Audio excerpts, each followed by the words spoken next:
about 200 odd IFS officers sitting in front of me. So I expect a much more crisp and loud response to my wish. Good evening, all of you. Good evening, sir. You like it? How's the Josh? Good, that's great. First of all, welcome to today's session on world history. Before I start the session, let me very briefly introduce myself to all of you. My name is Jawad Kazi, and I will be engaging world history and international relations for you over the course of next 1 year that the batch will run.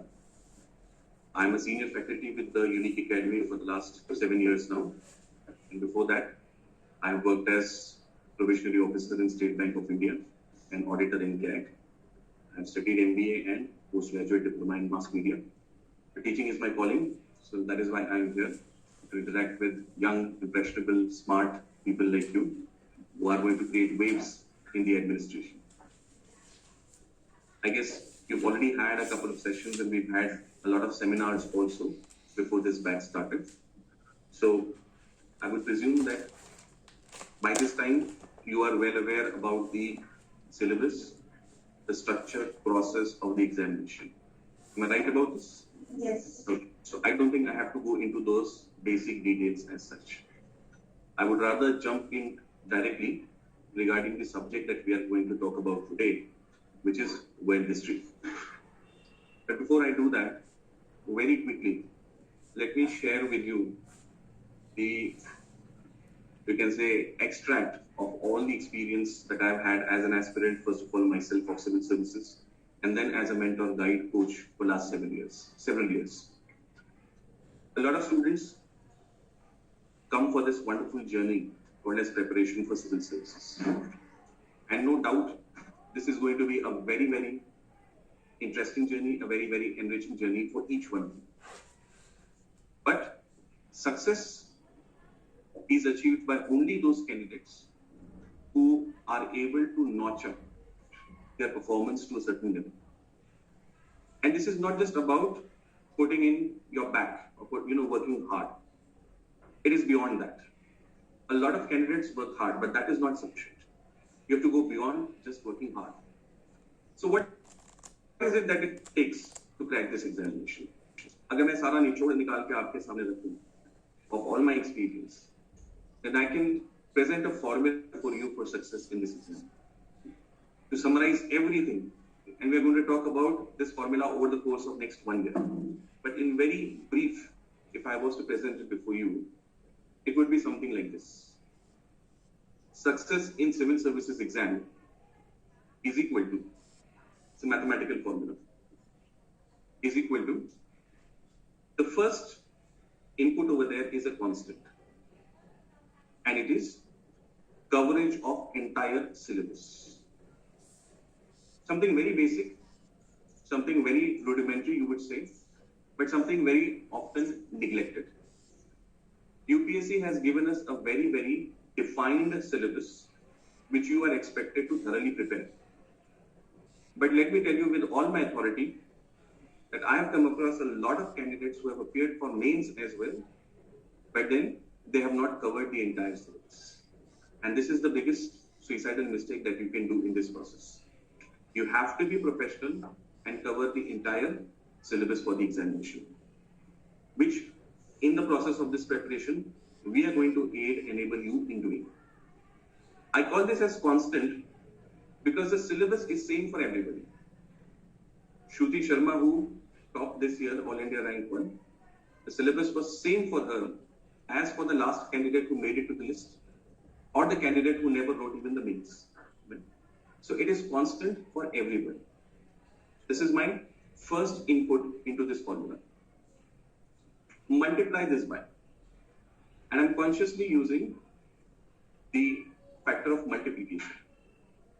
Multiply this by a thinking mind. Why multiplication? Because multiplication amplifies manifold.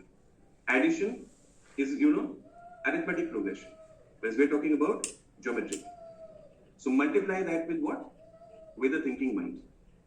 Now you would say, sir, what is so big what is the big deal about having a thinking mind? Everybody thinks. True. But when you start preparing for civil services, a lot of times, or rather most of the candidates, I will say, just shut down their thinking capacity and try to remember facts, figures, data, information, so on and so forth. No doubt, that is crucial. But what UPSC basically wants to see is how you think. You will be appointed as civil servants, as officers, who will be in leadership roles, not as clerks. Clerks are supposed to remember facts, figures, data, and just do the work as it has been done always. Whereas officers, they are supposed to show their ingenuity. They are supposed to be proactive. They have to think out of the box. They have to find solutions, ideas, ways, and means of getting things done. And this does not happen when you get into the service. It is a trait that you're supposed to have in your personality. So this entire process is designed to check whether you really apply your mind or no. Getting this? This is my second factor. First was coverage of syllabus multiplied by a thinking mind. Multiply this by effective articulation. Whatever you think, whatever you read, whatever you imbibe, whatever you understand, do you have the capacity of articulating it effectively? In mains, in written form, and in interview, in oral form. Can you convey your ideas the way you think to the person on the other side without meeting that person? In mains, you do that in written form. In interview, you do the same thing in oral way. You might be a great thinker. You might have a lot of content, information, understanding, thought process. But if you're not able to express that, if you're not able to write it down properly, then all of that is going to go waste in this process.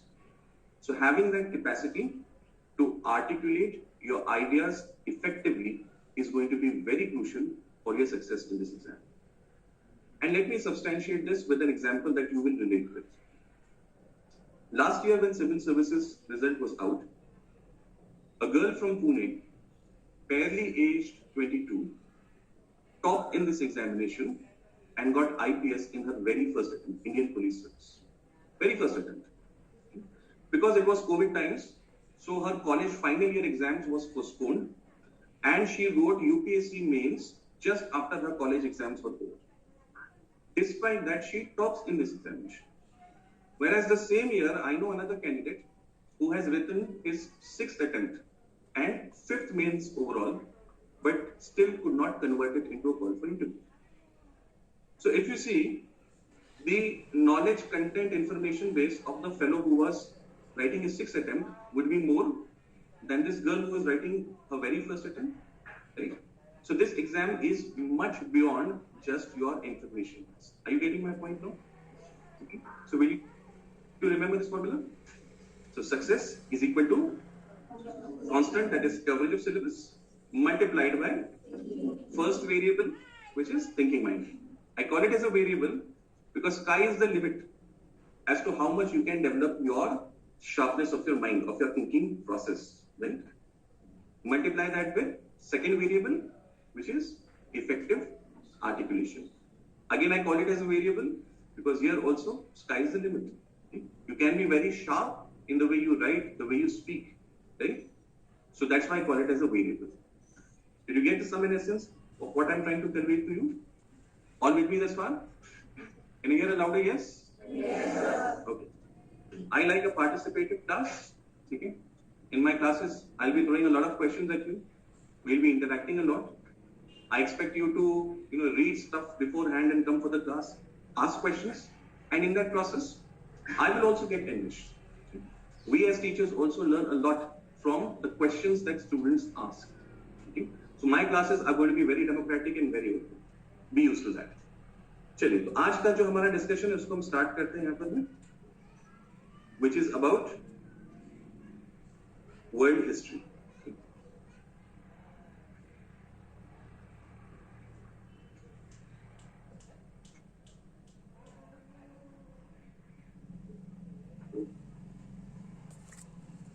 All right. So guys, in 2013, UPSC decided to overhaul the entire structure of the main examination. Earlier, it had only 2 papers of general studies. That was changed to 4 papers of 250 marks each. And in one of the papers, which is General Studies Paper 1, it added world history as a new subject to general studies. It wasn't the case before. In my view, this was a, Der Aaye Durust Aaye wala episode. Should have been done much earlier, but better late than never. By introducing this subject, what is UPSC expecting of us? Guys, as administrators, as future administrators, we are going to work in a system which will be based on values, ideas, and institutions that have evolved over the last several centuries. You agree with me? Okay. The idea like a republic, nation state, the ideas like democracy, institutions like, our parliament, constitution, so on and so forth. These have not come down like a holy book from God. These have been evolved through a process. And unless we know the basics of this process, we will not be able to appreciate its importance. Getting this point? Why do we have this kind of a system? Why do we believe in these values like liberty, equality, fraternity, so on and so forth? And therefore, it is imperative that as administrators, we know the process through which all of these have evolved. And that is why consciously UPSC has introduced world history as part of our syllabus. In General Studies, Paper 1 mains, world history is a smaller, you can say, sub-component in larger component of history. Every year, UPSC is asking questions in the range of 1 to max 3 questions on this particular component. I'm saying this very upfront to you, that the number of questions that UPSC asks from this subcomponent are relatively low. But its importance is not negligible. World history enables you to understand and appreciate the current happenings that are taking place today. Let me give you a quick example to make you appreciate this. You all know that Russia is fighting a war with Ukraine. Right? Now, this war of Russia is like a curse that this region has had for several centuries. Russians, they never had, watersheds that define their political boundaries. And therefore, the Russian Empire, the medieval Russian Empire, had to keep on expanding because it always had a fear that it will be attacked from outside. So that mindset pervades the Russian ruling elite. The same thing, repeat of that, we are seeing in case of Ukraine. Why did Ukraine do this? Because Ukraine was threatening to join NATO. And joining NATO means having an American base next to us, which means you are very vulnerable, not comfortable, so close to my boundaries, says Putin. And therefore he goes to war. Such wars have been fought over the last 2.5 centuries consistently by the Russians. If you understand world history, then you will be able to understand what is happening now very easily. History repeats itself. Napoleon, for example, took an army of 6 lakhs into Russia to defeat the Russians. But the harsh Russian winter and the determined Russian souls did not give an inch to Napoleon, and he came back with only 12,000 soldiers. Following him, Hitler made the same mistake. He took a big army into USSR, and he also met the same fate.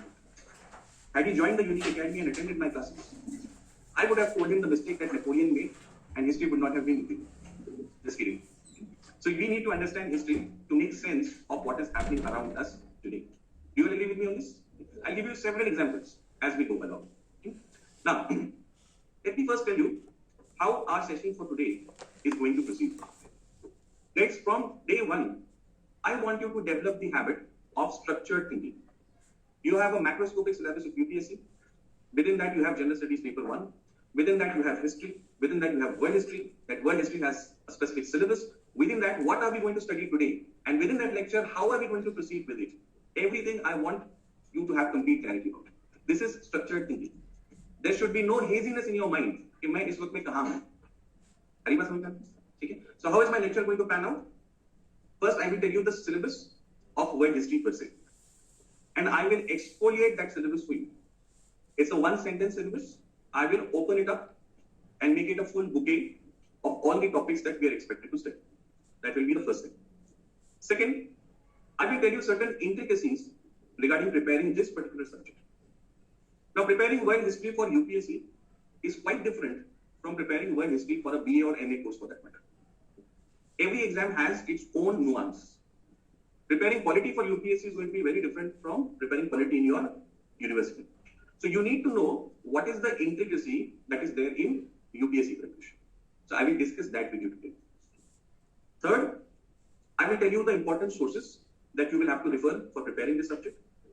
Then we shall see the questions that have been asked and give you a taster of the questions, and also see the trends of questions in UPSC vis-a-vis world history. Then after that, I will give you a template or a framework which I have devised or designed, which I call as the 9C framework. Now, what is this framework? This framework is going to give you an approach to study any topic in history, not just world history, but for that matter, any topic in history. It will make your life easy. It will give you like a checklist as to what you need to prepare whenever you are studying a topic of history. That will be my 9C framework. And then, time permitting, we will start with the very first topic of our syllabus, which will be Industrial Revolution. Okay? This is how our session is going to pan out for today. So let's start. Let us first see the syllabus for the examination. Now, UPSC has given us a cryptic syllabus, guys, one sentence syllabus. Let us first read that syllabus and then open it up. History of the world, I want you to read along with me. History of the world will include events from 18th century, such as Industrial Revolution, World Wars, redrawal of national boundaries, colonization, decolonization, political philosophies like communism, capitalism, socialism, etc., their forms and effects on the society. This one sentence syllabus or one line syllabus basically has two pillars. The first pillar is events from the 18th century. And UPSC has listed out some events: Industrial Revolution, World Wars, redrawal of national boundaries, so on and so forth. Since it's qualified with an etc., it means that this is not an exhaustive list. Okay? All such other equally important and relevant events are part of the syllabus. It goes without saying. Okay? And second part is certain philosophies. So we need to read syllabus in these two different ways: events and philosophies. But what all events and what all concepts do we need to study? Syllabus given by UPSC does not give us the full list. So what do we have to do? Based on previous year's questions, based on UPSC's approach in optional history also, we try to list out what can be the potential areas on which questions can be asked. And we have to be very professional in our approach. You are not here to achieve a doctorate in history. You are here for cracking a particular exam. And whatever is required to crack it, that is what you are expected to do, and nothing more than that. We have to confine ourselves within that. Okay. So, based on this, let us list out all the topics that you need to study, and which individually I will be discussing with you over the course of next 15 odd lectures. So now, if the syllabus is like a bud, I am opening it up to bloom like a full flower.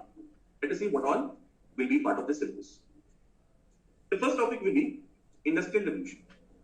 Now don't worry guys, in this slide I'm just going to give you a taster as to what this topic will entail.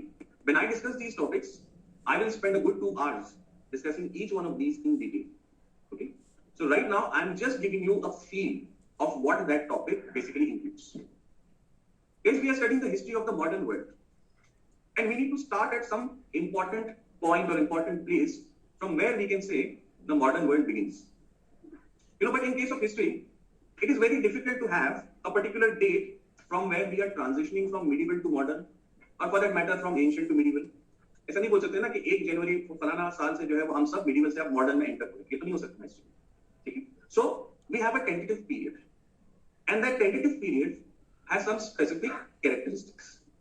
And one of the primary characteristics of modern world is the way we produce the goods and services that we require.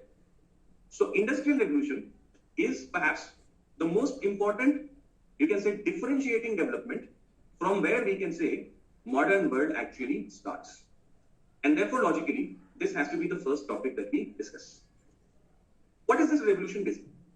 जब हम क्रांति कहते हैं, revolution कहते हैं, तो उसका मतलब क्या होता है? Anyone? What is meant by revolution?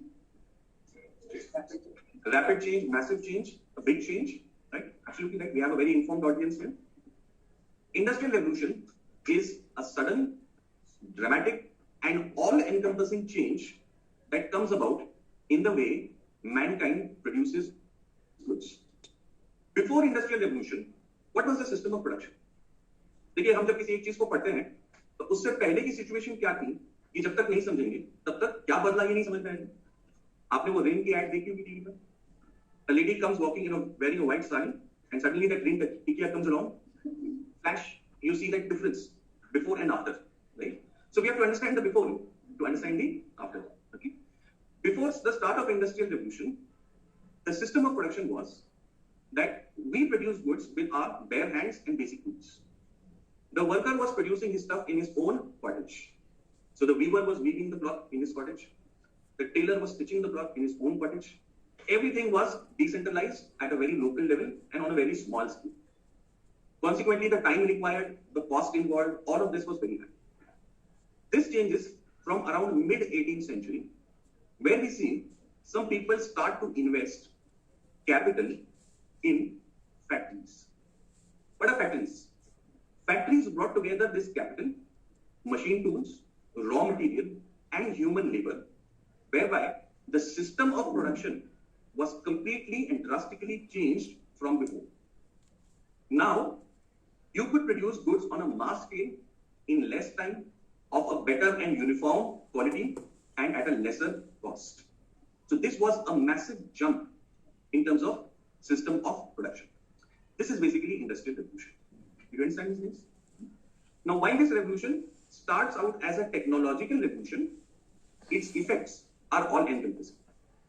It divides the society into two classes, the capitalists or the factory owners and the workers. Capitalists were doing exploitation of these workers. They were becoming richer and richer, whilst the workers were becoming poorer and poorer. So we see a lot of social implications, a lot of social change taking place because of factories. People started to leave their villages and migrate to cities to find jobs in these factories. They started to live in slums and shanties around the factories. These shanties became dens of antisocial activity, malnutrition, crime, and all the things that we associate with such places. So can you see a social change also taking place? Do you agree with me? Okay. Not just socially, but politically also it had a great impact. Politically, countries now required a lot of raw material to keep these factories running. Factory ko 24 घंटा भूख थी. It wanted more and more cotton to produce yarn, and more yarn to produce cloth, and more cloth to produce shirts.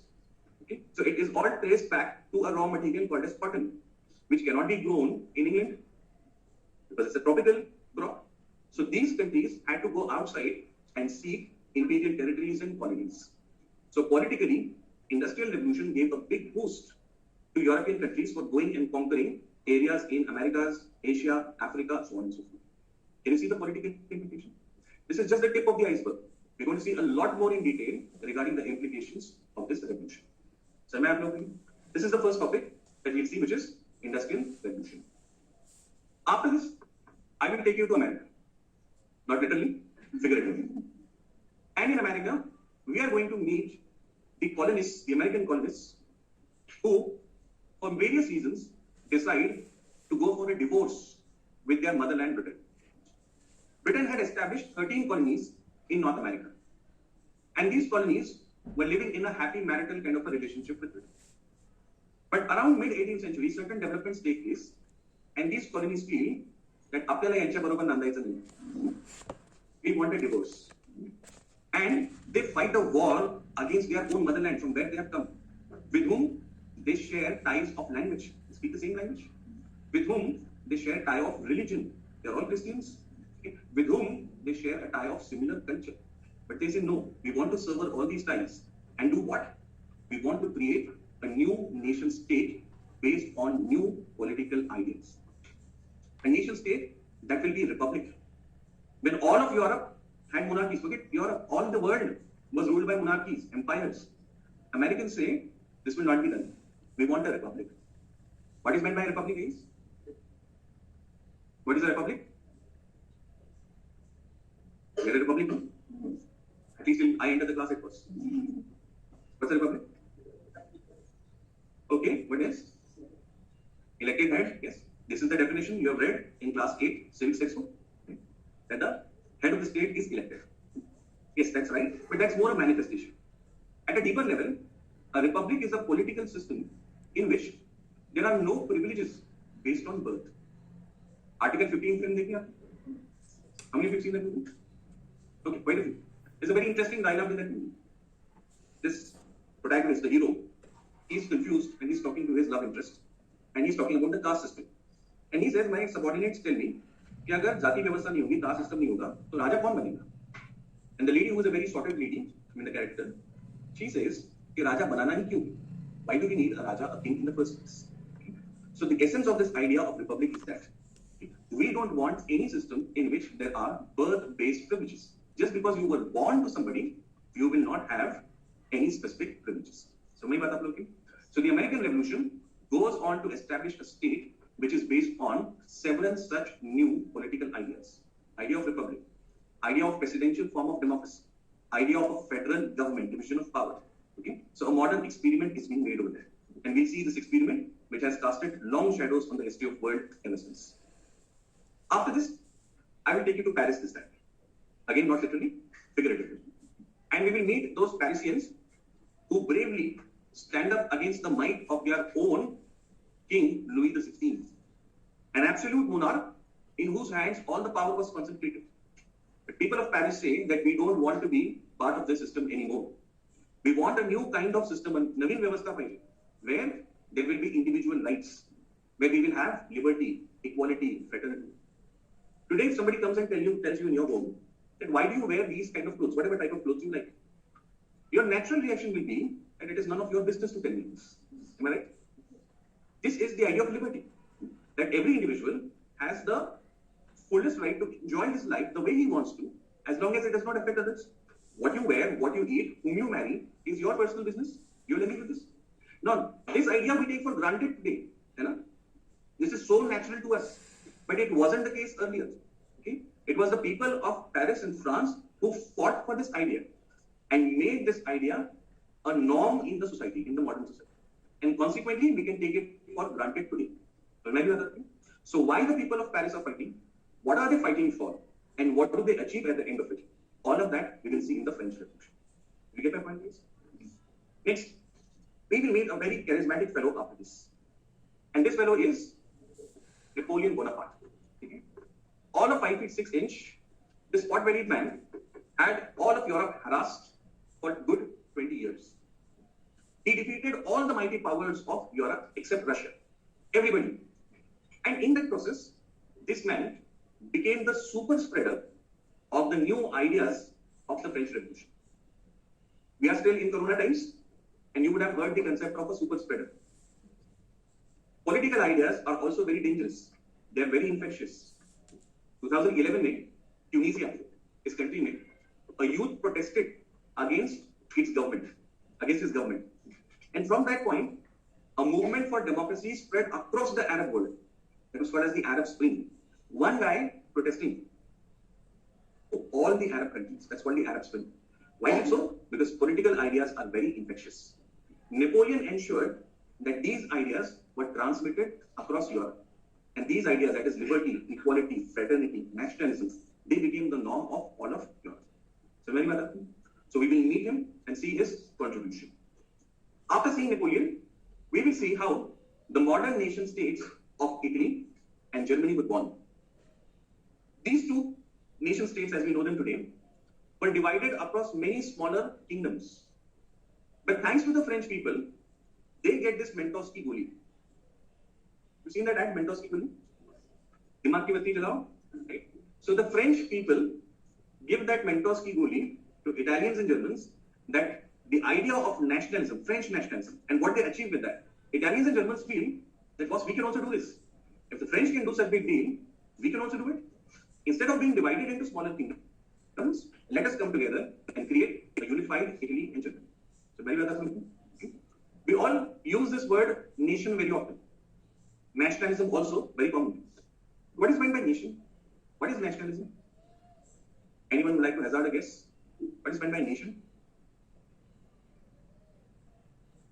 What's a nation? Nobody? Nation is a group of people who share something in common. A group of people. In Europe, this idea of nationhood was defined on the basis of language. So Italians were sharing what? Their language, Italian. The Germans were sharing what? The German language. Similarly, the French, the English. So based on this common characteristic, they are a group. And this group, when it has a feeling of oneness, that feeling of oneness is called as nationalism. Rashtravad. Rashtra, group of people, nation, and Rashtravad is that feeling of oneness. Okay? And when that nationalism matures, then people demand a nation state for themselves. Third concept, nation, nationalism, and nation state. Okay? All of that process is going to take place in Europe thanks to the French Revolution. In Europe, nations were scattered across different empires. Ottoman Empire, Russian Empire, Austro-Hungarian Empire, French Empire. These included many different nations. But after the French Revolution, people start to get hooked to this idea of nation, nationalism, and nation state. Okay? And we will see the Europe boundaries will be redefined. Empires will start to wither away, and modern nation states will be created. The system of organization of governments in the world today is that of nation states. How has that come about? It has come about through this process. Getting my point now? Why did empires dissipate? They dissipated because of the idea of nationalism. And this is what Indians will say a few decades later to the British Empire, that we are also a nation and we want our own separate nation state. अभी आपको potentness या power of ideas समझ में आ रहा है? It starts from the streets of Paris, and the whole world ultimately is going to demand that same thing.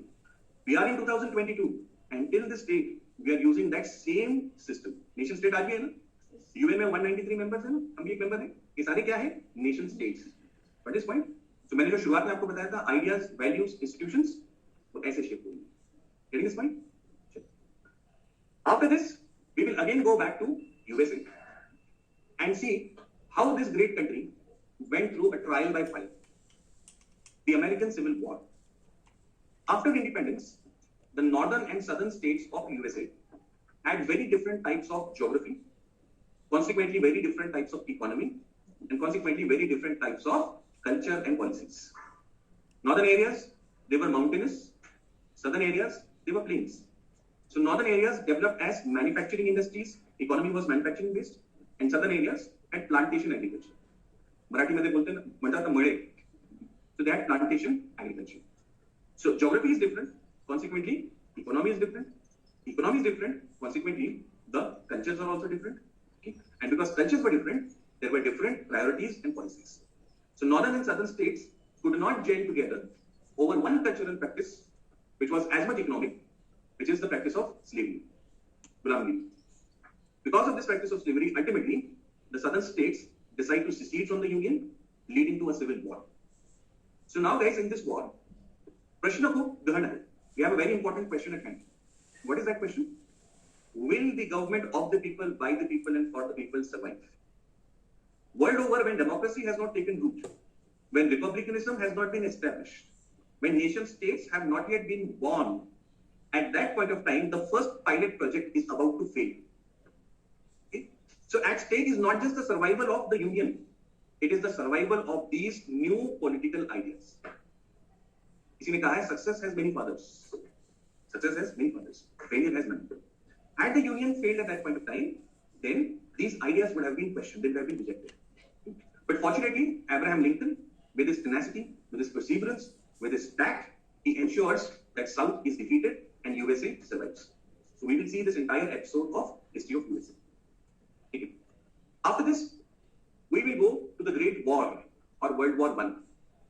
All these developments that we are going to see will ultimately result in Europe being divided into two camps, each one wanting more and more colonies for itself. And in the process, Europe is going to become a tinderbox. स्फोटक वातावरण Europe मध्ये तयार झालं. and that resulted into the Great War or World War I. Why this war is fought? How it is fought when we see World War I? After that, we will see the ideas of philosophies of capitalism, socialism, and communism. These are directly mentioned in our syllabus. So we will try to understand what are these economic policies which have great implications for society as well as political systems. Then we shall see a massive revolution coming about in Russia, the Russian Revolution of 1917. Based on the ideas of Karl Marx, the founder of modern socialism or communism, Russians bring about a revolution that inaugurates the first communist state of the world. It is an experiment to end exploitation of man by man.